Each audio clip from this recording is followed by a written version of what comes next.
ചെറിയൊരു കേസല്ലല്ലോ ഇത്. ഇപ്പൊ പ്രാർത്ഥിച്ചപ്പോ എന്താ സംഭവിച്ചത്? പ്രാർത്ഥിച്ചപ്പോഴെന്താ സംഭവിച്ചത്? അകത്തോട്ട് കാറ്റ് പോകുന്നു. പ്രാർത്ഥിച്ചപ്പോ അകത്തോട്ട് കാറ്റ്. സാക്ഷി പറഞ്ഞു 30 വർഷമായിട്ട് 35 കൊല്ലത്തിന് മുമ്പേ പന്ത് വന്ന് അടിച്ചത്, ചെവിയിൽ പന്ത് വന്ന് അടിച്ചതാ. അന്നേരം ചെവിയുടെ കേൾവി കുറവ് പെട്ടെന്ന് അടയ്ക്കുന്ന. പിന്നെ ഇന്നൊരു ചെറിയ രീതിയിൽ ചോദിക്കും, ചെറിയ രീതിയിൽ കേൾക്കും. പക്ഷേ അല്പം ദൂരം നിന്ന് പറഞ്ഞാൽ അത്ര ക്ലിയർ ആയിട്ടില്ല. പക്ഷെ ഇന്ന് കുറച്ച് ദൂരെന്ന് കേൾക്കാവോ? കേൾക്കാത്ത ചെവി അടയ്ക്ക്. കേൾക്കാവോ?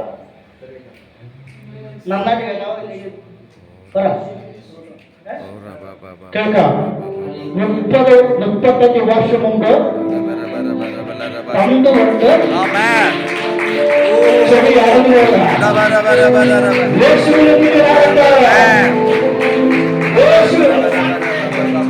ഈ ദൈവം നല്ലവനല്ലേ? 35 വർഷം മുമ്പ് അടഞ്ഞു പോയതാ. പന്ത് കൊണ്ട് അടഞ്ഞു പോയതിനെ യേശുവിന് തൊട്ടു. യേശു വീണ്ടും തുറന്നു. യേശുവിന്റെ കരം. ഹല്ലേലൂയ.